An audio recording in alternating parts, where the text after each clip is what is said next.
the aviation historian himself. Hello.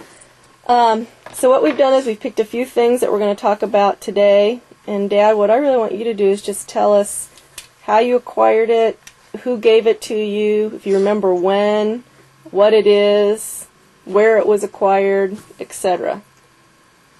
And the first item is... This is a throat mic. Goes up like this on the throat.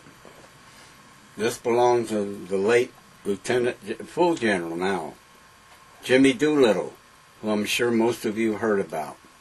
He was in command of our first strike against the Japanese on April the 18th, 1942, when 16 B-25 bombers, modified, took off from the decks of the carrier Hornet and flew toward Tokyo, Nagasaki, two more cities. I can't think of their names right now. They were going to bomb them. Not to show them the Japanese were not invincible. 59. 59. Well, I was married in 57. It started probably in 58 or so, give or take, because there was a tremendous resurgence of historical interest in aviation, regarding aviation history. Mm-hmm. So I went along with it, and I wrote to these people hoping for an answer. Some of them didn't even think they would. Mm-hmm. But they, as you see, if you did a sweep of this desk, mm-hmm. they followed through. Well, a whole lot more of them were alive, too.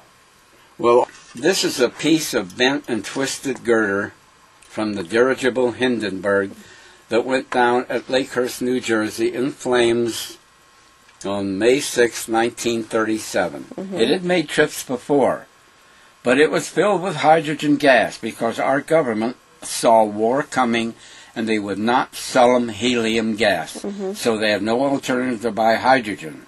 Mm-hmm. The theory... Indianapolis Star reporter wrote a story about you that got picked up by AP. And it went all over the country. This woman in Rochester, New York, read the story in her paper. Mm-hmm. She wrote me a letter and told me what she had, how she got it. She's going through her father's effects. Mm-hmm. He was a doctor on the scene of the Hindenburg. They called all doctors. Mm-hmm. So when he died, this was left. And she told me in her letter, at first she was going to dispose of this in her trash. Mm-hmm. When she saw that clipping, mm-hmm. she said to me, this should be in Harry Block's collection. Mm-hmm. Asked me if I wanted it, write her a letter. Mm-hmm. I didn't write her a letter. I got on the phone that night. Right. And I have it. Okay.